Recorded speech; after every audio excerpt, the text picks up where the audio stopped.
Welcome back to bros and banter. और आज की इस वीडियो में दोस्तों हम लोग बात करने वाले हैं कि हमारा खुद का क्लब एफसी बार्सिलोना इस समय पे हमारे फुल बैक्स पे डाउट कर रहा है। बात करें बाल्डी एंड कुंडे की, और हम लोग दोस्तों यहाँ पे बात करेंगे कि बार्सिलोना कौन से लेफ्ट विंगर के लिए, जर्मन लेफ्ट विंगर के लिए स्काउट भेज रही है, तो उसके ऊपर थोड़ा सा डिस्कशन करेंगे। साथ में दोस्तों हम लोग बात करने वाले हैं, और साथ में दोस्तों हम लोग बात करने वाले हैं टेबास ने ऐसा क्या बोला कि भाई रियल मैड्रिड फैंस उसके पीछे पड़ गए हैं और बार्सिलोना फैंस उसके सपोर्ट में आ गए हैं। तो देखो दोस्तों, स्टार्ट करते हैं टेबाज वाली न्यूज के साथ ही।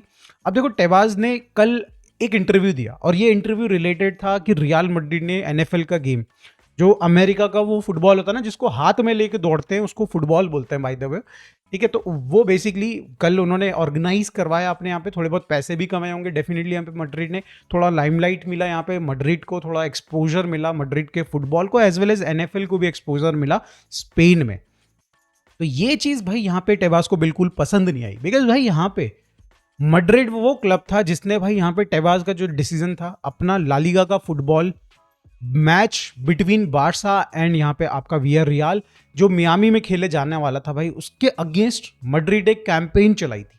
तो यहाँ पे भाई कल टेबास ने स्टेटमेंट दिया कि भाई जब बात आती है ना कि भाई आपको वो पैसों की जरूरत होती है, तो आप एनएफएल के मैचेस करवा लेते हो, किसी अदर कंट्री का अलग अलग स्पोर्ट हो रहा है, अलग टीम खेल रही है, आप वो करवा लेते हो। बट जब आपकी बारी आती है, मतलब यहाँ पे भाई हमारी लीग की बारी आती है, तब आप ओपोज करते हो।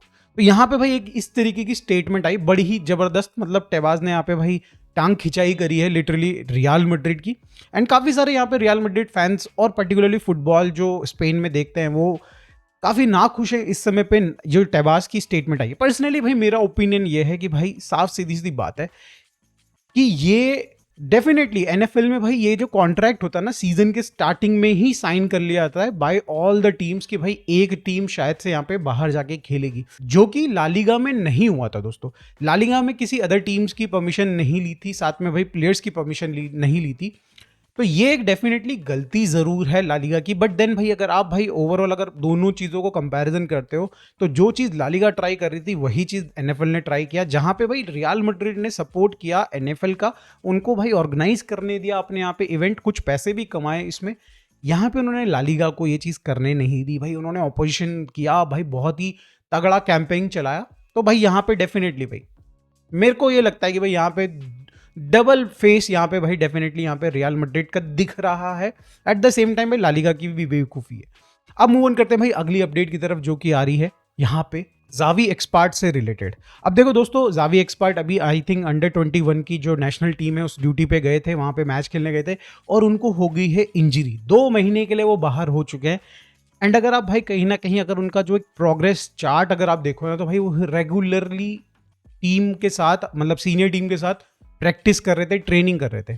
तो भाई यहाँ पे एक बहुत ही अच्छी गोल्डन अपॉर्चुनिटी थी कि भाई वो बढ़िया करते। मे भी एक बार को यहाँ पे भाई कुंडे का जिस तरीके से फॉर्म हम देख रहे हैं, और हम लोग साथ में देख रहे हैं एरिक गार्सिया का over use in centre back position, left centre back position.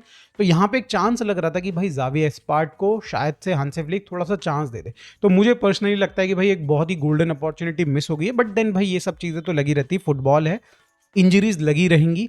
तो लेट्स होप कि भाई जल्दी से वापस आ जाए। अब मूव ऑन करते हैं अगली अपडेट की तरफ। और इंजरीज की अगर दोस्तों बात चली रही है, तो हम लोग एक और इंजरी को कवर कर लेते हैं, जो कि इब्राहिम दियारा से आ रही है। देखो दोस्त, यहाँ पे जिन लोगों को नहीं पता, बार्सा एथलेटिक का ये प्लेयर है। हमने इसको आई थिंक 2 साल पहले ही साइन किया था। एंड बहुत प्रॉमिसिंग टैलेंट है बंदे के अंदर, और इसको हांसी फ्लिक ने प्री सीजन ट्रेनिंग में इन्वाइट भी किया था, जो हमारा इस सीजन से जस्ट पहले हुई थी। और इसका चांस था कि ये शायद से साउथ कोरिया जापान वाला जो हमारा प्री सीजन टूर था, एशिया टूर था, उसमें भी जाने का चांस था। बट उससे जस्ट पहले इसको इंजरी हो गई थी, तब से ये खेल नहीं पाया था, और अभी जस्ट ये रिकवरी कर रहा था। अभी जस्ट पिच पे ही आया था, मतलब अभी खेला भी नहीं उसने ऑफिशियल गेम कोई भी, और उसको दोबारा रील एप्स हो चुकी है वही इंजरी। तो भाई एक चीज़ तो भाई सैड डेफिनेटली है ये कि भाई उसको रिलैप्स हो गया। लेट्स होप दोस्तों यहाँ पे भाई जल्दी से रिकवर करे। एट द सेम टाइम भाई यहाँ पे मेडिकल टीम को जरा ध्यान रखना पड़ेगा भाई। सेकेंड टाइम इस सीजन में हमारे, मतलब मैं तो इनफैक्ट गावी का भी बोल सकते हैं हम लोग, 3rd टाइम हो चुका है गावी, रफीनिया एंड भाई देन इब्राहिम दियारा मेडिकल टीम करके आ रही है। ठीक है, तो हम लोग इसके ऊपर थोड़ा सा आगे बाद में कभी और डिस्कशन करेंगे, बट अब हम लोग मूव ऑन करते हैं अगली अपडेट की तरफ, जो कि बहुत ज्यादा पॉजिटिव है फॉर अस बार्सिलोना फैंस। भाई यहाँ पे जुआन गार्सिया को ग्रीन लाइट मिल चुकी है and he will be participating in Bilbao वाला गेम। अब देखो, मुझे लगता है कि उसको स्टार्ट डेफिनेटली मिलने वाली है, बिकॉज भाई गोलकीपर के साथ वो दिक्कत नहीं रहती जो हमें ना बाकी प्लेयर्स के साथ देखने को मिलती है, कि भाई जब कोई प्लेयर ना इंजरी से आता है तो हमें जनरली उसको धीरे धीरे स्टार्ट करवाना होता है। पहले 15-20 मिनट देते हैं हम एक गेम में, देन उसके बाद अगले गेम में हम उसको भाई स्टार्ट देते हैं। वो चीज़ गोलकीपर के साथ वो टेंशन नहीं है। तो मेरे को ये लगता है कि भाई यहाँ पे एथलेटिक बिल्बाओ वाले गेम से जुआन गार्सिया खेलने लग जाएगा। और भाई अगर आप उसकी जो ट्रेनिंग की रिपोर्ट सुनोगे ना तो आपका दिल खुश जाएगा। भाई शेजनी से 20% ज़्यादा शॉट्स रोक रहा है जुआन गार्सिया इन ट्रेनिंग ऑलरेडी। तो भाई मतलब भाई यहाँ पे शेजनी फिर से वापस से रिटायरमेंट यानी कि बेंच पे बैठने के लिए तैयार हो गया है एंड जुआन गार्सिया भाई पोस्ट के बीच में खड़े होने के लिए तैयार हो गया है। Very good news for Barcelona fans. भाई मजा आने वाला है भाई, अब तो भाई सीजन मस्त मजा आने वाला है। और अगर रिकवरी की बात कर ही रहे तो भाई पेड्री की कैसे बात ना करे। भाई पेड्री इस समय पे छुट्टी मना रहा है, बढ़िया रिकवरी कर रहा है अपनी, और बताया जा रहा है कि उसकी जो रिकवरी है वो काफ़ी अच्छी जा रही है। चेल्सी वाले गेम में शायद से वो खेल भी सकता है, बट देन भाई मैं तो ये बोलूँगा कि भाई रिस्क करने की कोई ज़रूरत नहीं। हम लोग भाई बड़े सारे एग्जांपल देख रहे हैं इस सीज़न में जिनका रिलैप्स हो रहा है। तो भाई पेड्री के केस में जीरो रिस्क लो। अगर वो भाई खेलना भी चाहता है, भाई मजबूरी भी है, तो उसको मिनट्स देना, भाई स्टार्ट बिल्कुल मत देना अगेंस्ट चेल्सी। ठीक है, तो दोस्तों अब मूव ऑन करते हैं फटाफट से बड़ी न्यूज़ की तरफ, जो कि है इस समय पे बार्सिलोना काफ़ी ज़्यादा कंफ्यूज नजर आ रही है भाई, कि वो कुंडे एंड बाल्डी की जो परफॉर्मेंस डिप आई है उसको वो समझ नहीं पा रहे हैं। पर्टिकुलरली अगर आप बात करें ना भाई बाल्डे से, हमारा तो मतलब पर्सनली अगर मैं अपनी बात करूं तो भाई मेरी एक्सपेक्टेशन के हिसाब से बाल्डे खेल रहा है। हाँ, उसकी इंजरी रिकॉर्ड थोड़ी प्रॉब्लमेटिक है, बट देन भाई वो सभी को पता था कि वो इसी तरीके का प्लेयर है, थोड़ी इंजरीज उसके साथ लगी रहेंगी, है ना। तो मेरे को उससे ज़्यादा प्रॉब्लम नहीं। मुझे पर्टिकुलरली यार कुंडे की जिस तरीके का फॉर्म दिख रहा है ना दोस्तों, उससे बहुत ही ज़्यादा प्रॉब्लम हो रही है।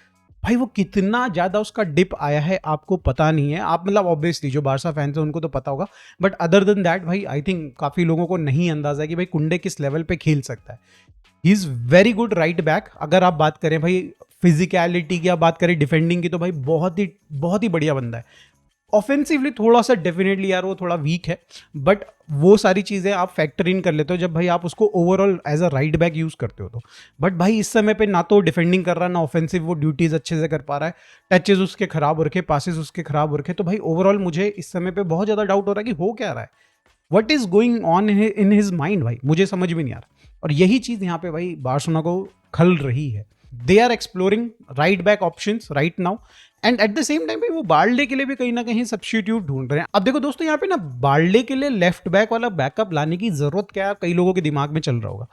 भाई अगर आप इस सीजन का गेम्स अगर आप उठा के देख रहे हो, भाई इस सीजन में हम लोग भाई जेरार्ड मार्टिन को भी यूज नहीं कर रहे हैं, हार्डली कभी यूज कर रहे हैं।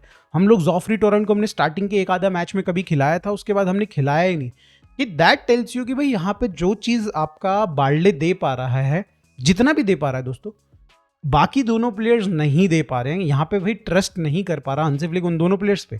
तो दोस्तों यहाँ पे ना बार्सिलोना सोच रही कि एक ऐसा प्लेयर लेके आ सके जो कि कंपटीशन दे सके बाल्डे को, because he is too young first of all, पहली बात तो ये, and he has a potential कि भाई वो लेफ्ट बैक वर्ल्ड का सबसे बढ़िया लेफ्ट बैक भी बन सकता है। उस तरीके का पोटेंशियल उसके अंदर है डेफिनेटली, बट वो पोटेंशियल को अनलॉक करने का तरीका क्या है कि भाई उसके साथ एक बंदा उसको प्रेशर में रखने वाला होना चाहिए, जो कि राइट नाउ अभी है नहीं। आपका कुंडे के पास एरिक गार्सिया ऑलरेडी है राइट बैक, वो कहीं ना कहीं उसको मैच कर रहा है, उसकी जो कैपेबिलिटीज है कुंडे की उसको मैच कर रहा है एरिक गार्सिया। तो कहीं ना कहीं कंपटीशन है राइट हैंड साइड में, but on the left hand side there is no competition at all. तो यहाँ पे जो आपका बाल्ड है वो कहीं ना कहीं कंफर्टेबल हो रखा है। तो ऐसे में एक ठीक ठाक सा प्लेयर लेके आना एक मस्ट यहाँ पे लग रहा है भाई बार्सिलोना की मैनेजमेंट को। और वो देख रहे हैं ग्रिमाल्डो को, पर्टिकुलरली 15 से 20 मिलियन में ग्रिमाल्डो आ सकता है। एंड भाई अगर ये मूव पॉसिबल हो जाता है ना, तो आई थिंक भाई हम लोग बैक लाइन में अगर एक एलसीबी आ जाए और एक एलबी आ जाए तो हम लोग सॉर्टेड रहेंगे डेफिनेटली। भाई मुझे भी भाई बाल्डे के जाने के बाद ना जब भी उसकी इंजरी आती है बड़ा ही मुझे दुख होता है कि भाई हमने एक प्लेयर साइन नहीं किया उस कैलिबर का, ग्रिमाल्डो वाले कैलिबर का, जो कि अवेलेबल था इजीली। अब अगर हम लोग साइन कर लेते हैं दोस्तों तो मजा आएगा, but not in winter obviously, in summer. अब दोस्तों मूव ऑन करते हैं फाइनल अपडेट्स की तरफ, जहां पे भाई सबसे पहले मैं बात करूंगा कि बार्सिलोना एक लेफ्ट विंगर के लिए जा रही है, स्काउट कर रही है, पर्टिकुलरली जर्मन नेशनलिटी वाला बंदा है ये। इसका नाम है सैद एल माला। अब ये खेलता है FC कॉलम, भाई क्या है बोलेंगे इसको, कैसे प्रोनाउंस करेंगे प्लीज कमेंट में बता दीजिएगा। बट यहाँ पे स्काउट कर रही है बार्सिलोना इसको 30 मिलियन के अराउंड भाई यहाँ पे बताया जा रहा है कि ट्रांसफर फी हो सकती है इसकी। एंड बहुत ज़्यादा मुझे इसके बारे में पता नहीं है, बट अगर आप देखें नागल्समैन ने भी इसको भाई कहीं ना कहीं कॉल किया है अभी जर्मनी में, और भाई मतलब ठीक है, पोटेंशियल ठीक ठाक लग रहा है। 30 मिलियन ऑब्वियसली भाई अच्छा खासा अमाउंट मांग रही है यहाँ पे। तो लेट्स सी दोस्तों यहाँ पे स्काउट का रिजल्ट क्या होता है, बट मेरा काम था फटाफट से आपको अपडेट देना।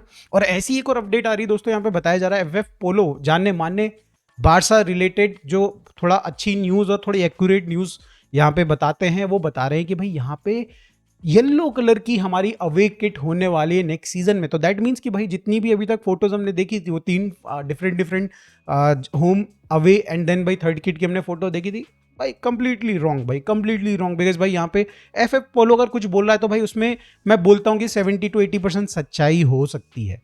तो दोस्तों मुझे लग रहा है कि भाई हम लोग सियारा जो आपकी एक थर्ड किट हुआ करती थी अभी रिसेंट टाइम में, तो उसी वाले स्कीम पे हम लोग जा रहे हैं। लेट्स सी क्या होता है।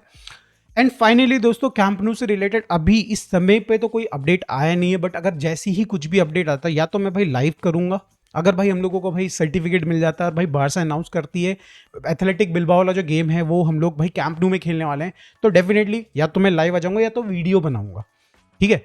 तो यस, अगर आपको ये वीडियो अच्छी लगी तो प्लीज लाइक कर दीजिएगा, चैनल को सब्सक्राइब कर दीजिएगा। मिलते हैं दोस्तों नेक्स्ट वीडियो में। Bye for now, take care, thank you so much for watching this.